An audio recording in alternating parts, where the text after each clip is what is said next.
첫 세션은 핀테크 생태계 조성과 규제 완화입니다. 이번 세션은 정유신 서강대 교수님께서 진행해 주시겠습니다. 여러분 큰 박수로 맞이해 주시길 바라겠습니다.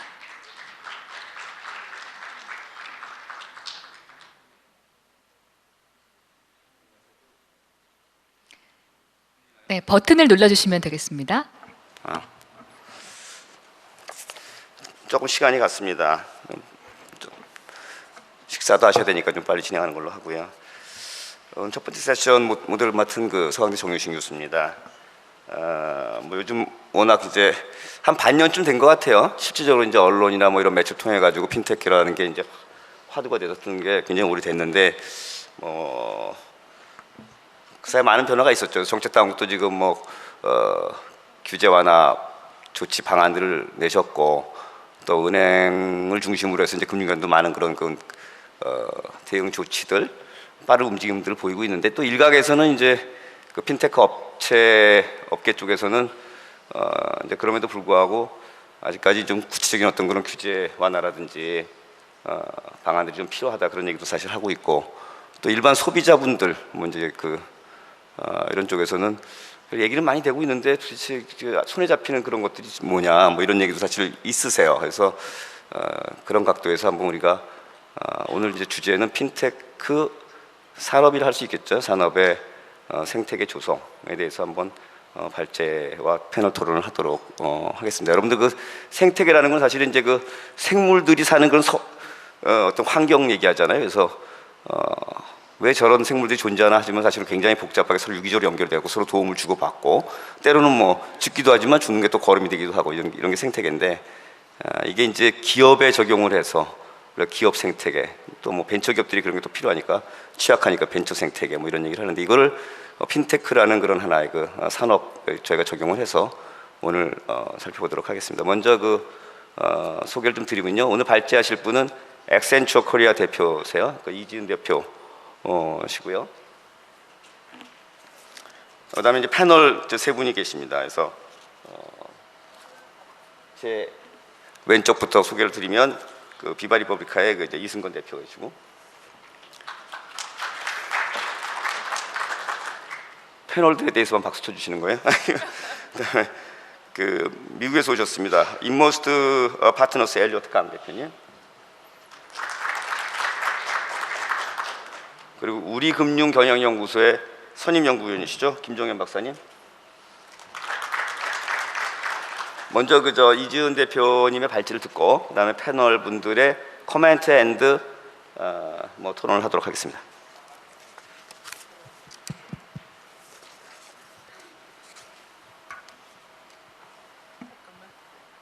예, 안녕하세요.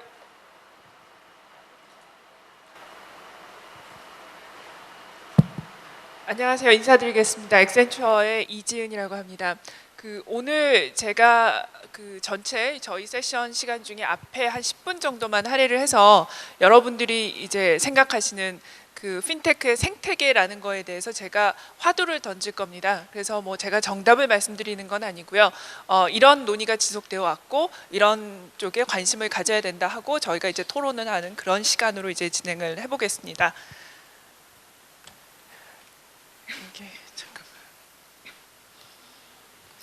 예, 요즘은 핀테크라는 용어는 많이 익숙해지셨고 눈만 뜨면은 핀테크에 대한 기사들이 굉장히 많이 나옵니다.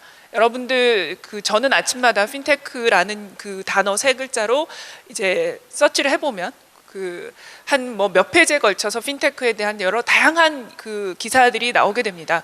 그래서 제가 그냥 4월 2일자 지난주에 자료를 만들면서 이렇게 봤을 때 보면 굉장히 다양한 기사들이 올라오고 있습니다. 핀테크라는 이름 하에 보시면은 이거는 사실이었으니까 KB가 은행이 핀테크 뱅킹 플랫폼을 만들었다. 삼성전자와 SKT가 뭔가 같이 콜라보레이션을 한다. 그 다음에 U+가 뭔가를 만들었다. 그 다음에 마스터카드가 어떤 플랫폼을 만들었다. 굉장히 다양한 얘기들이 나오고 있습니다. 저도 혼돈스럽고요. 이게 대체 기사를 볼 때마다 이게 무슨 의미지? 이게 우리한테 미치는 영향이 뭘까? 사실 굉장히 혼란스럽고 이거를 정확히 판단해낼 수 있는 사람이 몇 분이나 계실까 잘 모르겠습니다. 저도 헷갈리고 모든 분들이 헷갈리시고요. 저도 핀테크 관련되신 분들 만나면 왜 저러지? 우리도 뭐 해야 되는 거 아닌가? 이런 어떤 어떤 다급함만 있는 그런 현실이 지금 상황이라고 저는 생각이 됩니다.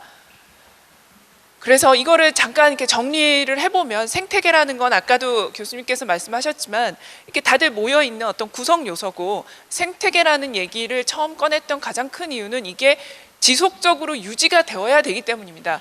그러니까 사람들이 처음에 핀테크라는 걸 했을 때 굉장히 시큰둥했던 이유는 뭐냐면 이게 또 그냥 한번 유행으로 지나가지 않을까. 저희 매년 무슨 유행처럼 큰 화두가 나옵니다. 빅데이터다 뭐다 뭐 이렇게 쭉쭉 나오는데 이거 옛날에 2000년 초반에 벤처붐처럼 왔다 지나가는 걸 거야. 그냥 가도 돼. 이런 식의 어떤 생각들이 있었다라는 거죠. 근데 이게 시간이 지날수록 굉장히 다양한 플레이어들이 들어오기 시작하고, 우리는 이거를 통해서 꼭 뭔가 우리나라의 어떤 그 생태계를 만들어서 금융업도 발전하고 IT도 발전하고 이런 식으로 가기를 원하기 때문에 저희가 올해 초부터 생태계라는 얘기를 많이 하기 시작을 했습니다. 그래서 보시면은 처음에는 저희가 스타트업이라는 거와 은행이, 이 금융업 중에서도 은행이 주로 이 모든 논의의 중심에 있었습니다. 그런데 이게 은행에서 카드사로, 보험사로, 증권사로 이렇게 확장이 되기 시작을 했고, 그 다음에 스타트업뿐만 아니라 통신사들도 들어오고, 그 다음 유통회사도 들어오고요. 요즘은 전자회사, 방금 전에 들으신 삼성전자의 어떤 그 카드 페이먼트 기능이 들어가는 핸드폰이 나오면 세상이 어떻게 바뀔지 정말 말씀은 하시지만 그게 얼마나 파급 효과를 미칠지는 저도 상상하기가 어렵습니다. 굉장히 클 수도 있고 적을 수도 있지만 클 거라는 생각을 하고 있죠. 그래서 이걸 아무리 그룹핑을 해봐도 굉장히 다양한 플레이어들이 들어오기 시작을 하고, 이게 어떤 상관관계를 갖지, 이게 N 대 N의 관계입니다. 그래서 서로가 주고받고 뭔가 협업 발표를 하고 MOU 발표를 하는 게 이게 일방이 아니에요. 이게 N 대 N의 관계로 저희가 이제 관계가 형성이 되기 시작을 합니다. 거기다가 저 위에 보시면 제가 줄을 그어 놓진 않았지만 정부라는 어떤 규제 완화, 규제를 풀기 위한 노력들, 그들을 들어오기 시작을 합니다. 그래서 이게 너무 많은 플레이어들이 들어오기 시작을 하는데, 그러면 이거를 어떻게 우리가 생태계라는 입장에서 바라봐야 되는가라고 했을 때 각자 목적하는 바도 틀리고요. 그 다음에 그들이 가지고 있는 어떤 기반도 틀립니다. 그렇기 때문에 이 부분을 어떻게 저희가 핀텍이라는 입장에서 바라볼 건가에 대해서 잠깐 말씀을 드리겠습니다.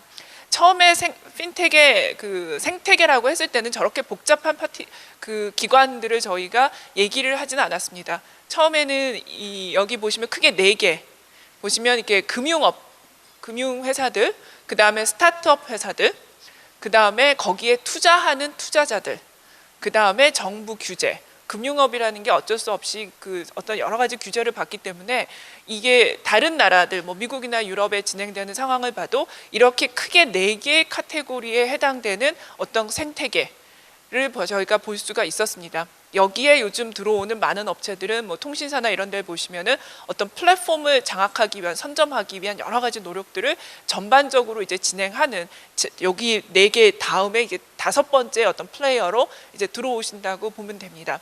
근데 처음에 왜 저렇게 4개에 대해서 어떤 부분은 이렇게 비교가 안 되죠. 어떤 크기나 어떤 역할을 봤을 때는 사실 그 비교가 안 됩니다. 그러니까 금융업은 굉장히 크게 어떤 기관의 성격을 가지고 있는 거고, 스타트업은 정말 조그만 회사들이 이제 나오는 거고, 인베스터는 어떻게 보면 앞에 나서질 않습니다.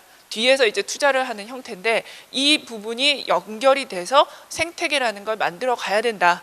왜냐하면 우리가 지금까지는 아까 통신사나 이런 전자회사들, 큰 회사들을 제외하고라도 여기에는 서로가 도와주기도 해야 되고 우리가 뭔가 지원을 해줘야 되고 해서 뭔가 이 동일선상에 올라와야만 이제 가능한 활동들이 다 있다라는 겁니다. 그래서 저희가 처음에 아까 한 6개월 정도 됐다고 말씀을 하셨는데, 저도 기억에 그런 것 같습니다. 저희가 핀텍이라는 걸 처음 얘기하기 시작했을 때, 그러니까 그게 작년 가을입니다. 가을에서 겨울로 넘어올 때는 얘기가 정부의 모든 포커스가 맞춰져 있었습니다. 우리는 규제 때문에 안 돼. 정말 규제를 풀어야 돼. 모든 게 다 규제고 모임에 갈 때마다 규제를 풀어야 된다는 게 한 목소리로 나왔습니다. 근데 이게 그러면서 이제 정부가 나서기 시작하고 하면서 보면 올해 1월, 2월에는 그게 조금 넘어와서 정부에서 이제 적극적으로 나서는 모습을 보이니까 그 다음에는 금융기관이 모든 걸 또 적극적으로 참여해야 된다. 정부는 풀고 스타트업은 하고 싶은데 금융업이 안 움직인다. 이런 논의가 또 지속적으로 되기 시작을 했습니다. 그래서 금융기관들이 어떻게 하면 적극적으로 참여를 하고 큰 역할을 할 수 있겠느냐라는 거에 또 많은 초점이 맞춰지기 시작을 했고, 그에 따라서 여러 금융기관들이 지금 매일같이 뉴스에 나오는 모습을 보시면은 핀텍 지원센터를 만들었다, 무슨 펀딩을 만들었다, 굉장히 다양한 그 금융기관들의 역할이 이제 준비가 됐다라는 거죠. 어떻게 보시면은 그게 얼마나 적극적으로 하느냐 그거는 뒤의 문제고, 지금은 어떻게 보면 여러 가지 형태들을 갖춰 나가는 그런 모습을 보실 수가 있겠습니다. 그리고 지금 들어서 보면 아까 4개 중에 보면 이제 4개 축 중에 그 정부도 이제 얘기가 됐고 금융업도 얘기 시작했는데, 그 다음 나서 걱정이 뭐냐면 핀텍 센터를 열었어요. 굉장히 다양한 센터들이 있습니다. 근데 여기에 스타트업이 몇 개가 안 되면 어떡하지? 라는 현실적인 걱정들을 많이 하기 시작을 했습니다. 그러니까 스타트업이 많고 뭐 이거 적극적으로 뭔가 아이디어를 접목하고 싶은데, 한국적인 상황을 들여다봤을 때는 우리나라에 이런 스타트업이 정말 몇 개나 될까라는 이제 걱정들을 또 하기 시작을 하셨습니다. 그게 현실이에요. 지금 보시면은. 그래서 제가 여러 가지 이제 핀텍의 어떤 토론장에 가 보면 다들 우리 몇 개나 됩니까? 이런 여러 가지 질문들을 하십니다. 정말 이게 적용 가능한 아이디어를 가진 회사들이 스타트업이 몇 개나 되지? 그들은 충분한 투자를 받고 있을까?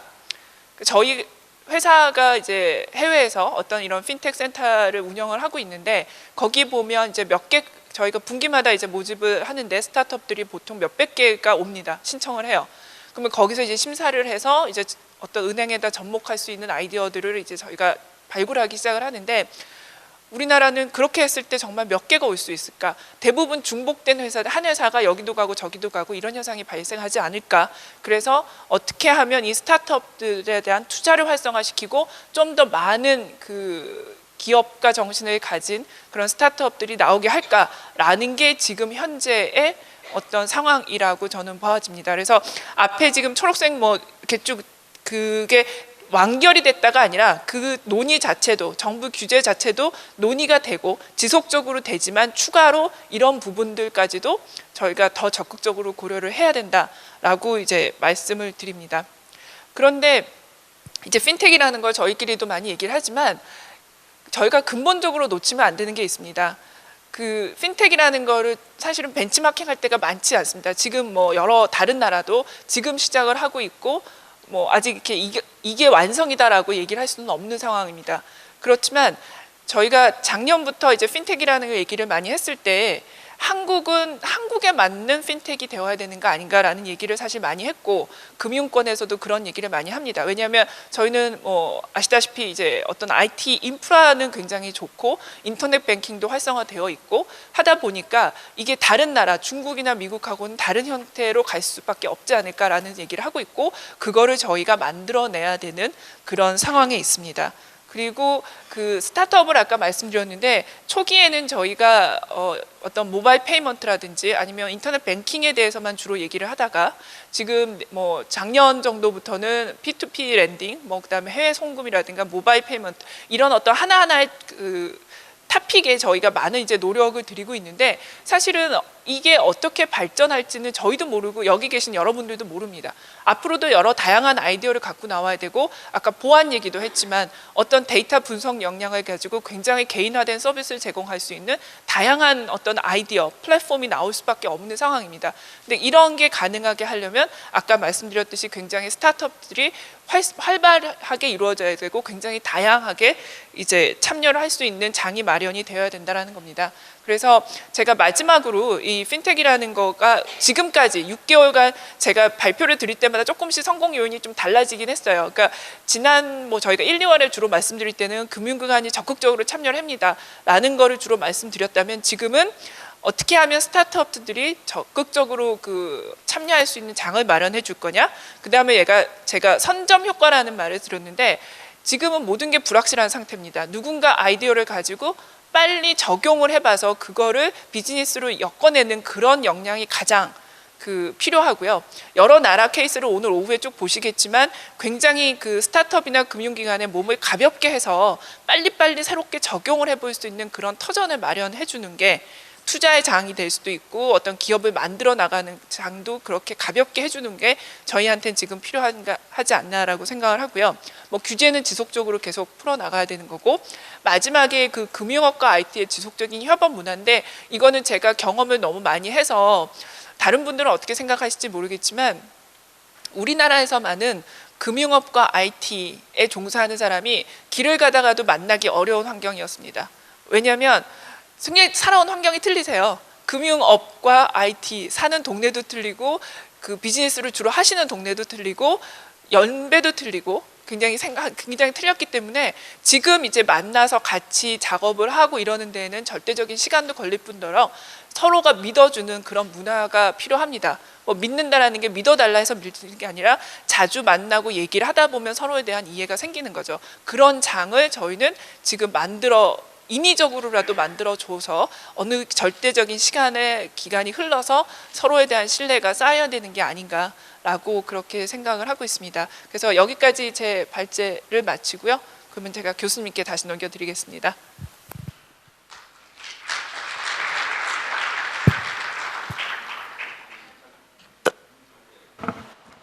간략히 잘 말씀 주셨습니다. 우리 조선일보에서 조선비즈에서 이렇게 좀 중요하게 생각하는 게 있어요. 또 우리 오신 분들 의견도 좀 듣고 뭐 이러는 건데 앞에 이렇게 하셨던 것들 보니까 뭐 관심이 좀 적어서 그럴 수도 있고 귀찮아서 그럴 수도 있고 그다음에 익숙하지 않으셔서 그럴 수도 있는데 먼저 한번 끝날 때쯤에서 저희가 이제 콜라보를 이용해 갖고 저 질문에 대한 답을 한번 부탁을 드릴 건데 하나 정도를 3개 질문이에요. 근데 그 중에 하나를 첫 번째 것 같아 지금 올려서 한번 여러분들 한번 좀 답을 좀 주시고 한번 보고 끝날 때는 3개를 다 올리면서 한번 보도록 하겠습니다. 네, 오전에 연습했던 대로 현장 투표를 한번 진행해 보겠습니다. 갖고 계신 스마트폰에서 인터넷 창을 여신 뒤에 joseonbiz.clbnow.com을 입력해 주시면 되겠는데요. 오른쪽에 주소가 나와 있습니다. joseonbiz.clbnow.com을 입력해 주시길 바라겠습니다. 여기 오셨기 때문에 핀테크 사용법을 적극적으로 활용해야 되시는 것 같습니다. 그러니까 저희가 이제 사실 생태계 조성이라고 얘기를 하지만 제가 얘기해도 되죠? 예. 생태계 조성이라고 얘기하지만 원래는 사실은 뭐 이런 생태계는 자기가 알아서 다 이렇게 조성이 되는 거죠. 동식물들이 모여가지고 다 필요에 의해서 다 필요하기 때문에 또 태어나서 성장하고 늙고 쇠퇴하고 또 죽어도 그냥 죽는 게 아니라 또 거름으로 쓰여가지고 뭐 우리 기업 생태 같으면 굉장히 M&A 같은 그런 형태인데 이렇게 돌고 순환되고 이제 그런 거죠. 근데 이제 보통 일반적으로는 이제 기업 생태계를 조성한다고 얘기할 때에는 사실은 자연스럽게 다 조성이 돼야 되는데 생태가 만들어져야 되는데 자연스럽게 되질 않기 때문에 이제 좀 인위적으로 환경을 갖다 여건을 만드는 거죠. 대개 이제 그런 걸 얘기할 때는 좀 취약한 그런 기업이 막 태어나가지고 창업해서 성장하는 과정에서 좀 취약할 때 저희가 그 생태계를 다 조성하는데 일반적으로 보통 이제 벤처 기업들 같은 거 할 때 저희가 이제 생태계를 조성한다고 얘기를 하거든요. 그러니까 사실은 그런 차원에서 볼 때는 뭐 각 성장 단계별로 했을 때 저희가 이제 뭐 창업 단계 또는 초기 단계 성장해 가는 단계 맞춰 가지고 자금을 지원해주고 또 인력이 또 거기 적절하게 또 얼로케이트되고 이런 부분도 또 멘토링이 들어가고 이런 것들 갖다 우리가 생태계 조성이라고 얘기하는데 이 핀텍은 말 그대로 이제 금융과 IT의 결합 또는 금융이 인베디된 어떤 그런 IT 뭐 이런 개념이기 때문에 상당히 좀 더 금융시장, 금융기관과의 어떤 그런 연관 가능성이 일단은 굉장히 높은 거죠. 나중에 또 어떤 산업으로 저희가 발전할지 모르지만 그러다 보니까 이제 금융산업이 첫 번째는 규제산업이고 여러분도 아시죠? 규제산업이기 때문에 결국 이제 규제에 대한 얘기를 저희가 얘기 안 할 수가 없는 거고 또 하나는 금융시장이라는 어떤 그런 하나의 좀 어떻게 보면 보통 일반 IT나 일반 벤처 대비 좀 제약이 있는 거죠. 그러다 보니까 이제 그런 쪽에 좀 더 포커싱이 돼서 금융기관과 협업이라든지 인큐베이팅이라든지 이런 얘기가 나올 수가 있는 건데 그런 차원에서 이제 오늘 생태계 조성에 대한 얘기가 진행이 될 겁니다. 첫 번째 것만 아이고 지금 다 올리신 거예요? 네, 지금 103분께서 지금까지 응답을 해주셨습니다. 거의 응답을 해주셨으면 5초 뒤에 마감하고 결과값을 한번 보도록 하겠습니다. 카운트하겠습니다. 5, 4, 3, 2, 1. 자, 마감하고요. 지금까지 총 109분께서 참가를 해주셨네요. 그럼 지금 결과값을 보여주세요. 네, 핀테크 생태계를 만들기 위해 가장 필요한 것 두 가지를 선택하는 질문이었는데요. 57분께서 금융기관 IT 플랫폼 회사와의 협업이 필요하다 이렇게 말씀하셨고요. 네, 다음으로는 민관 합동의 핀테크 기업 육성 프로그램 운영이 필요하다 이런 답변을 주셨습니다. 그럼 여러분들의 답변에 대해서 우리 토론자분들께서는 어떻게 생각하시는지 교수님께 다시 마이크를 넘겨보겠습니다. 네, 지금 그 2번, 3번에 대해서 지금 답을 주신 거죠? 네, 그렇습니다. 2번, 3번에 대해서. 그러니까 이제 패널 분들이 이제 좀 얘기를 좀 진행해 주실 건데, 저는 또 제 의견은 나중에 말씀드리려고 하고, 먼저 발제하셨던 그 이지은 대표님이 말씀해 주셨고, 그다음에 멀리서 오신 우리 엘리어트 강 대표님이 말씀해 주셨고, 지금 생태계 제가 좀 잠깐 말씀드리지 않았습니까? 근데 생태계라는 게 일반적으로는 사실은 이제 뭐 기업의 성장 단계에 따라서 예컨대 뭐 투자나 또는 인력이라든지 또는 뭐 필요한 멘토링 같은 걸 해주는 그런 걸 만들어주게 하는 그런 역할을 하게 되는 건데 그 조성이라는 게 보통 일반적으로 이제 투자하고 많이 얘기를 하는데 이 핀텍은 사실 금융기관이라든지 규제 산업이 금융과 어떤 그런 관계 때문에 이런 게 많이 돼 있잖아요. 그래서 이런 차원에서 봤을 때 해외 쪽에 뭐 미국, 영국 뭐 그런 케이스가 있겠죠. 우리 엘리어트 강께서 먼저 해주시겠어요? 네. 먼저 그 핀텍의 자꾸 그냥 핀이랑 텍, 파이낸스랑 텍만 생각하시는데 그 굉장히 중요한 미싱한 요소가 share data라고 하거든요. 공유한 데이터. 지금 미국에서 상장된 회사는 그 핀텍 쪽에 두 개가 있는데 아까 우리 샨 쪽에서 얘기를 했지만은 랜딩 클럽, P2P 랜딩으로 하고 그다음에 언덱, 스몰 비즈니스 랜딩을 하는데 그 두 회사 다 share 데이터가 없었으면은 가능하지가 않은 회사예요. 그래서 그 지금 생각하는 그 생태계의 핀텍만 얘기했을 때는 현재 있는 플레이어들이 일을 갖다가 더 효율적으로 할 수 있게. 그러니까 하나의 툴이죠. 이게 에볼루션이지 우리가 필요한 건 레볼루션인데. 그래서 뭐 예를 들어서 제가 카드를 갖다 5개 갖고 다니는데 전화에 심었다. 그게 뭐 레볼루션이 아닌 것 같아요. 그냥 하나의 에볼루션. 카드 3개 있다가 전화에 심었다. 근데 전화도 필요 없고 카드도 필요 없고 카드가 있어도 전에는 은행한테 빌렸는데 제가 이 대표한테 돈을 빌렸어요. 저는 모르고 있는 상태에서 제 카드를 파이낸싱 하는 게 이 대표가 하고 있어요. 그거는 레볼루션 같아요. 그리고 은행보다 하는 것보다 더 싸요. 그 툭하면 무슨 벌금 같은 거 안 때리고. 그렇다고 하면 그거는 핀텍의 진짜 메인이라고 생각해요. 그래서 미국의 아까 벤치마크를 얘기했지만 우리 한국 사람들은 벤치마크를 되게 좋아하시는데 벤치마크는 무빙 벤치마크예요. 계속 지금 바뀌고 있는데 그 두 군데 회사를 갖다 보면은 제일 많이 보는 게 이 랜딩을 뭐 은행이 제일 하는 게 대출업이니까 랜딩 바로워가 채권자랑 채무자죠. 채권자의 채무자의 사이를 연결해주는 플랫폼이 지금 보면은 핀텍의 제일 메인 포커스하고 볼 수 있을 것 같아요. 미국에서는요. 그리고 그거 자체는 전에는 바로워가 이걸 냈는데 아니면 돈을 못 받았는데 빌리지를 못했는데 빌릴 수 있고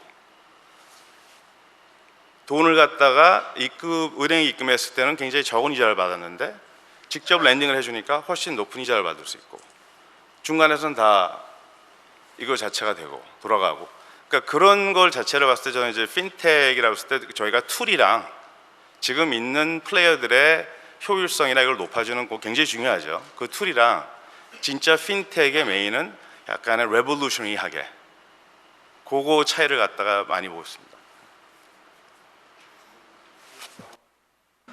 강 대표님 한국 상을 좀 아시죠?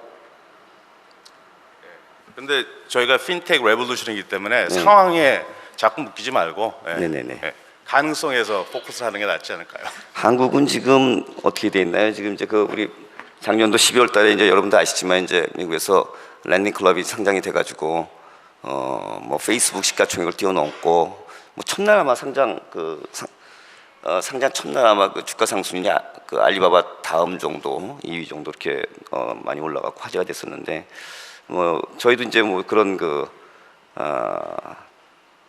좀 그런 P2P 대출 같은 그런 형태의 이제 기업들이 뭐 움직임도 있고 근데 지금 사실 이제 그런 거 전반적인 어떤 거에 대한 어떤 그런 규제 체계라든지 법 체계가 아직 충분히 이제 정리는 좀 덜 돼 있는 그런 상황인데, 저희가 이제 그래서 사실은 이제 뭐 이런 얘기도 많이 하죠. 핀텍이라는 게 처음 시작할 때는 뭐 우리는 지금 사실 결제 송금 쪽에 많이 지금 좀 그쪽에서 많이 격전이 벌어지고 있는 거지만, 이제 어떤 금융의 어떤 건 분할할까 발전 단계로 보게 되면 그런 쪽이 아니라 이제 결제 송금에서 대출로 가고, 대출에서 또 자산 관리 운용으로 가고, 또 보험으로 가고, 금융 시장에 여러 가지 지금 현재 오프라인 베이스 플레이스에서 일어나는 어떤 그런 금융 시장의 부분들이 다른 쪽, 온라인 쪽, 인터넷 쪽, 모바일 쪽 이런 쪽 사실 이제 다른 기능들로 갈 수가 있는 건데, 지금은 사실 저희는 이제 뭐 결제 송금 쪽에 많이 있는 이유도 어떻게 보면 이제 그런 그 금융 시장에 대한 규제 체계라든지 저희가 좀 그런 부분이 좀 강한 그 성격이 좀 있기 때문에 그런 것들이 좀 덜 정리가 좀 덜 돼서 그렇다, 이제 그런 얘기들을 좀 하실 수 있는 거죠. 물론 지금 금융 당국에서는 여러 가지 이제 방안을 내놓고 계시지만, 그래서 지금 한번 업계 쪽에서 물론 이제 금융기관 또는 뭐 또 핀테크 업체 또 뭐 IT 플랫폼 쪽 또 소비자 입장이 다 다르실 수 있겠지만, 핀테크 업체 쪽에서 바라보는 지금 그 뭐 금융 당국이 좀 규제를 완화하고는 있지만 어떤 생각을 좀 가지고 계신지 한번 우리 대표에서 우리 이승건 대표께서 말씀 좀 주시죠. 네, 굉장히 민감하고 어려운 주제를 물어주셔서 감사하고요. 제가 뭐라고 말하기가, 핀테크 업체에서 자꾸 규제 얘기하면 마치 투사처럼 비춰져가지고 참 곤란한 부분이 있습니다. 근데 이제 그럼에도 말씀을 나눠보자면, 이게 결국에는 저는 금융산업은 규제가 필요하다, 그리고 핀테크 업계에 있는 사람들은 금융산업의 규제가 필요하다는 거에 대해서 매우 공감을 하고 있습니다. 근데 이제 다만 규제의 형태에 대한 문제인데, 어떻게 보면 좀 규제의 철학이랄까 아니면 법의 정신의 문제가 아닐까 싶습니다. 그러니까 이 결국 핀텍 산업이 잘 되고 이게 소위 에코시스템으로 자라기 위해서는 굉장히 중요한 건 이제 새로운 시도들이 마음껏 많이 일어날 수 있는 구조를 만들 수 있느냐 없느냐의 모든 관건이 있는 것 같습니다. 그 새로운 시도가 핀테크 업체에서 나올 수도 있고, 은행 내부에서 나올 수도 있고, 아니면 전혀 다른 주체에서 나올 수도 있는 것이고, 어찌됐든 어떤 주체가 새로운 시도를 해보겠다고 마음을 먹었을 때 그게 금융에서 지켜야 하는 가장 중요한 펀더멘탈들을 건드리지 않는 거라면 시도가 자유롭게 이루어질 수 있느냐 없느냐, 이거를 달성할 수 있는 게 제일 중요한 것 같은데, 그러면 지금 한국 환경에서 새로운 시도가 일어나기 어려운 이유는 뭐냐고 했을 때 몇 가지가 있겠지만, 그 중에서 이제 규제만 보자면 한 가지는 이제 법의 명확함이 조금 떨어지는 부분이 분명히 있는 것 같습니다. 이미 이제 1월 27일 금융위 발표를 통해서 굉장히 많은 부분이 시정이 되고 있는 걸로 저는 피부로도 느끼고 이제 듣고 있는데, 이제 뭐 법에 이제 이렇게 하면 이렇게 한다, 저렇게 하면 저렇게 한다가 딱 정해져 있으면 의사결정을 담당하는 사람이 이걸 했을 때 잘못되면 이렇게 될 수 있고 잘 되면 이렇게 되겠구나라는 걸 명확히 기대하면 되는데, 보통의 경우에는 이제 뭐 소위 이제 그 구두짓이랄지, 아니면 뭐 예를 들면 계약을 해주고 사업을 추진한 임원이 자신의 커리어를 은행 안에서 잃게 될 수도 있다거나 심각한 평판 리스크가 돌아온다거나 하면은 사실 새로운 시도를 하는 건 불가능하거든요. 그래서 법이 좀 명확해져서 그 명확하지 않은 부분을 많이 걷어내고 이런 행동들을 하기 위해서는 이런 규제들을 컴플라이언스를 따르면 되는구나라는 걸 좀 명확히 기대할 수 있게 되는 게 일단 제일 중요할 것 같고요. 네, 그래서 이제 법률의 명확함이 이제 제일 중요할 것 같고, 네, 그래서 규제 관련해서는 저는 이제 한 가지가 그거일 것 같고,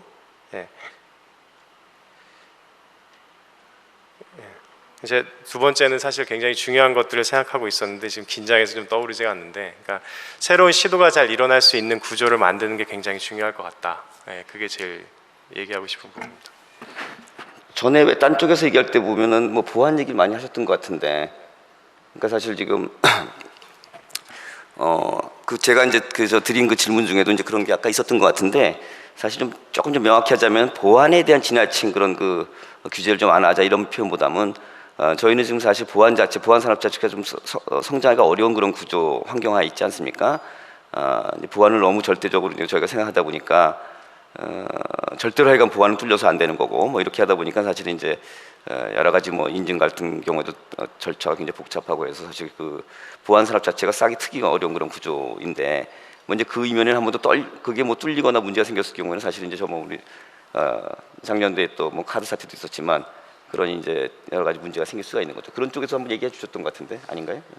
네, 그 부분도 좀 말씀드릴 수 있을 것 같은데 제가 사실 방금 말씀드리고자 했던 것은 그 소위 이게 아마 한국에서만 있는 용어 같은데 그 포괄식 나열주의라고 할까요?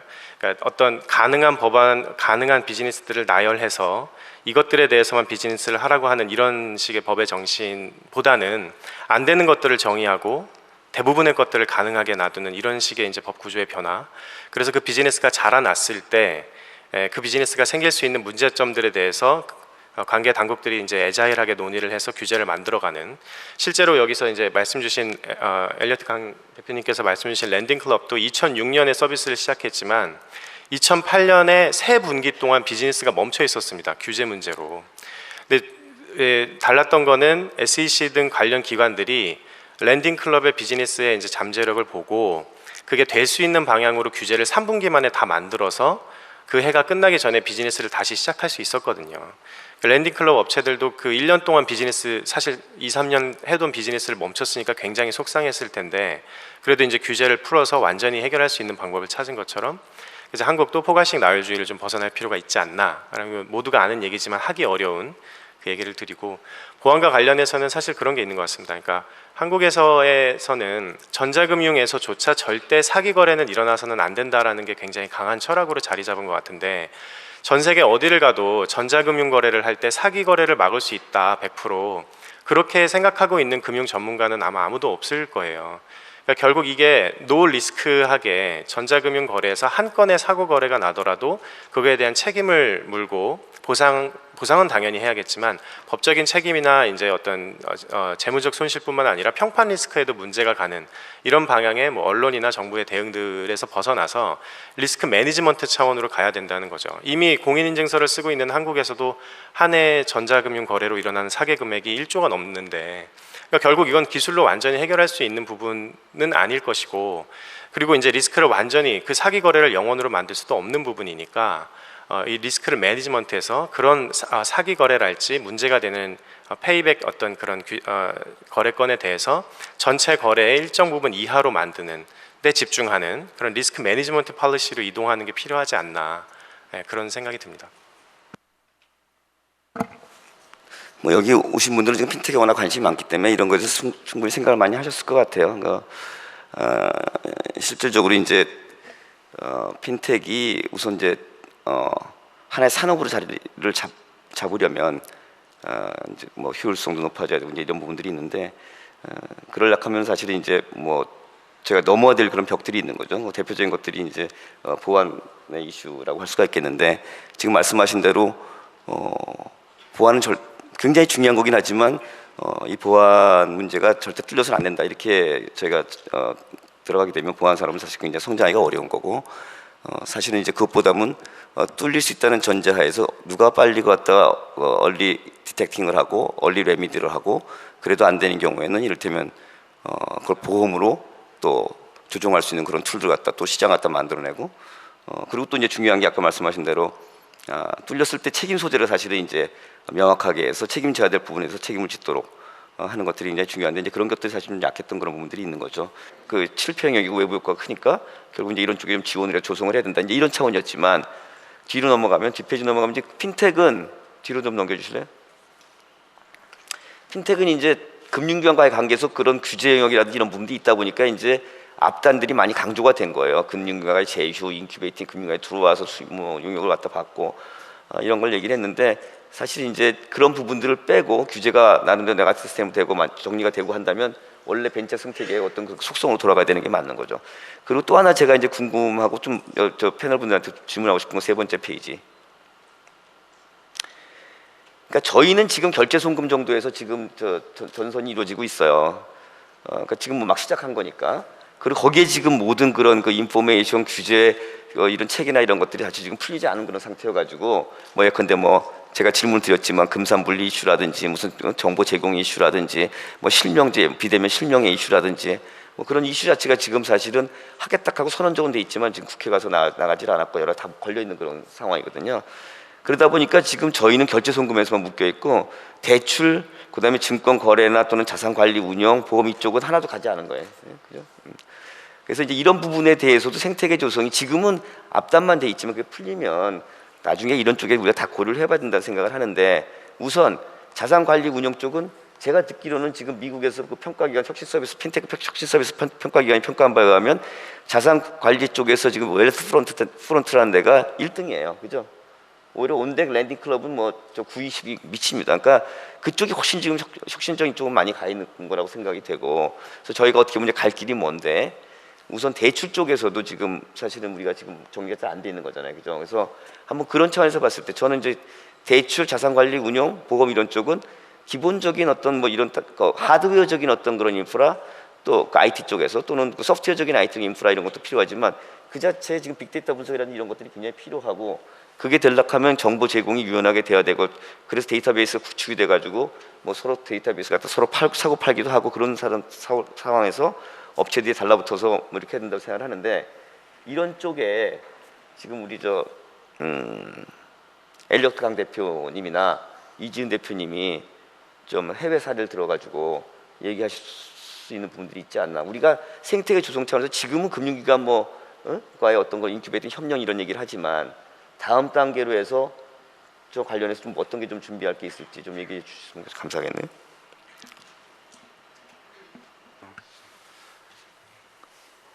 나중에 여기 참석하신 분들은 제가 그 자료들 몇 거 보실 테니까 올리지 않고 얘기하겠는데요.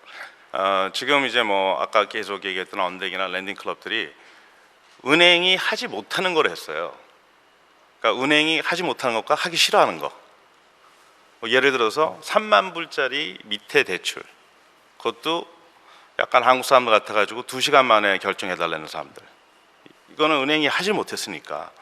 그래서 그런 그 unmet 그 니드를 갖다가 먼저 포커스하는 게 굉장히 성공적인 핀테크 회사는 그게 최고인 것 같아요. 지금 하는 걸 더 효율적하는 것보다는 아예 지금 못하는 부분. 근데 그거는 이제 아까 정 교수님 말씀하신 대로 여러 가지 규제랑 이런 게 좀 오픈이 돼 있고 클래리파이가 돼야지 가능하니까. 근데 요번에 하나 재밌는 걸 제가 발견한 게 그 랜딩 플랫폼에서 비즈니스 론만 하는 데가 있어요. 비즈니스 투 크레딧이라고. 근데 메인 인베스터가 메인 이쪽에 랜더가 은행이에요. 그래서 왜 은행이 들어왔냐 그랬더니 캘리포니아에 있는 은행인데 자기한테 오는 의뢰 중에 뭐 3만 불 미만짜리, 5만 불짜리 미만 이런 거는 이쪽에다 보내요. 다. 그다음에 얘네들이 이걸 갖다가 다 정리를 하고 언더라이팅을 한 다음에 은행이 원하는 패키지로 만들어서 은행이 다시 사가는 거예요. 그래서 굉장히 프로피터블하고 피스풀한 코워크가 돼 있더라고요.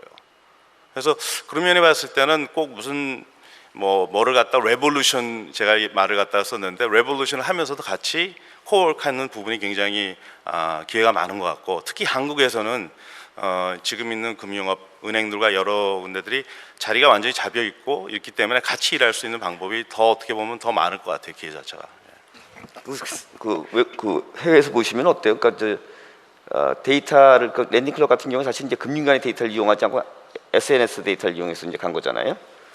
그런 차원에서 볼 때는 뭐 사실 이 핀텍이라는 게 사실 시장 참여자 주체가 5개입니다, 그죠?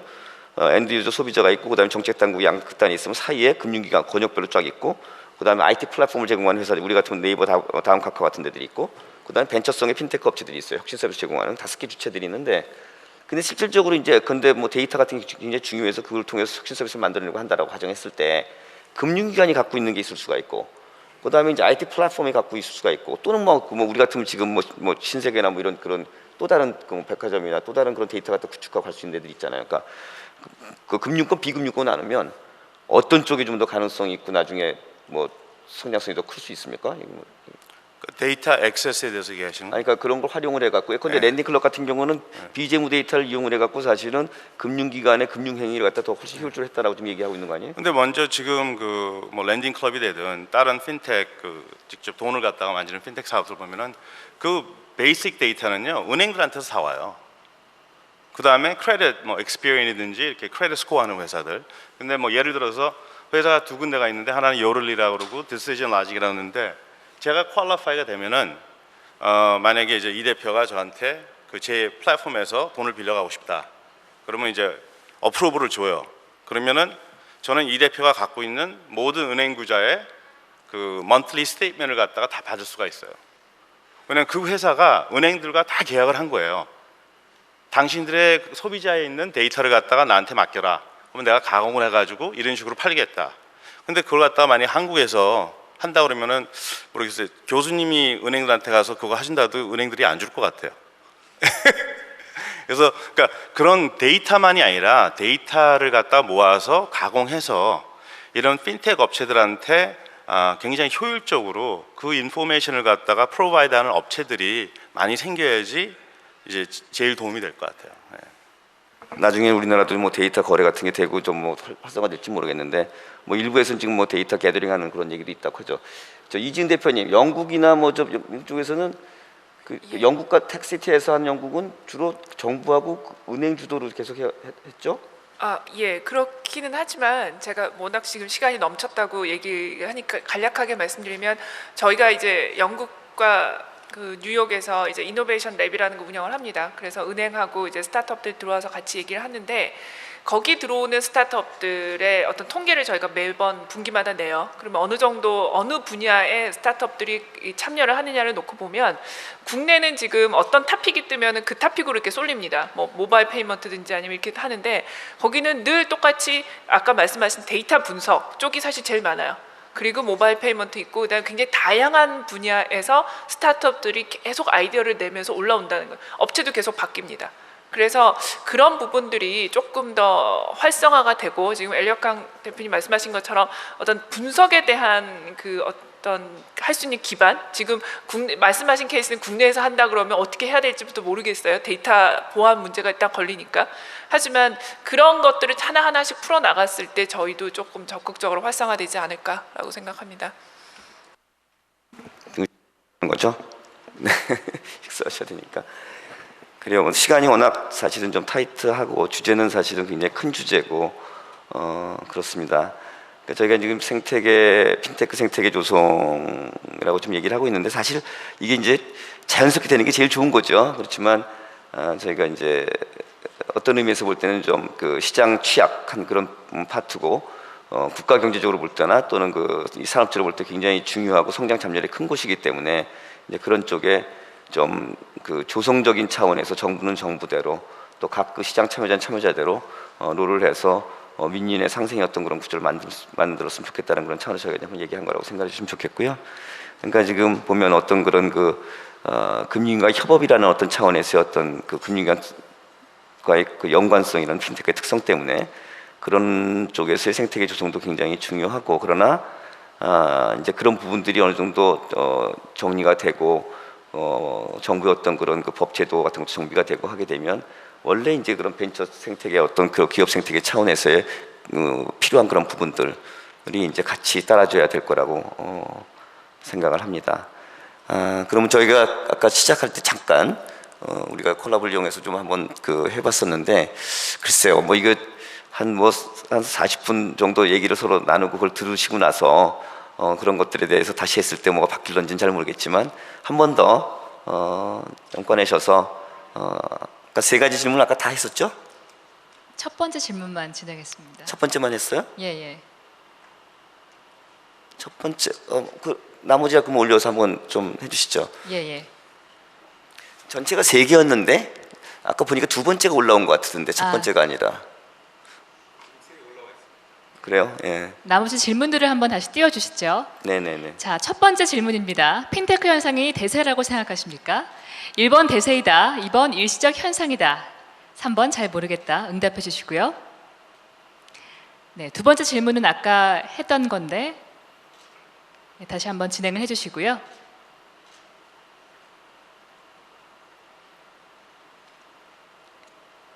네, 지금 응답자 수가 올라가고 있습니다.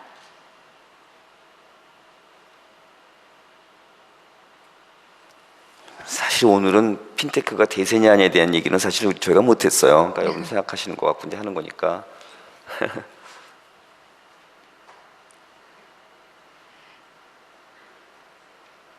네, 그럼 이 정도에서 마감을 하고 어떤 생각 갖고 계신지 한번 결과값을 보도록 하겠습니다.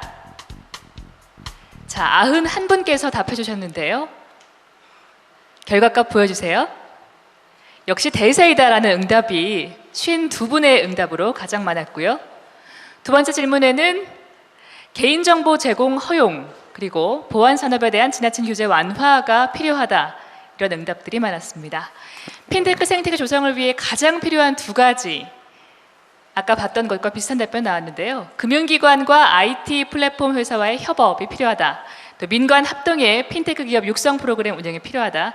이런 응답들이 많았습니다. 이 세 가지 질문에 대해서 오늘 청중들이 이런 응답해 주셨는데요. 토론분 계속 이어가게 주시죠.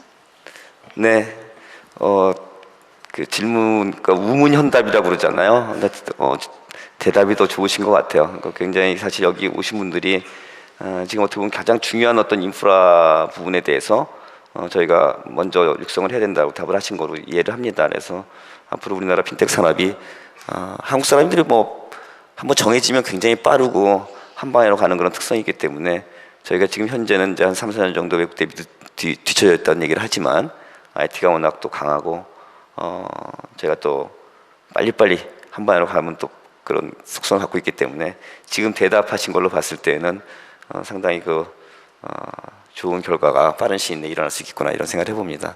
경청해 주셔서 그동안 감사합니다.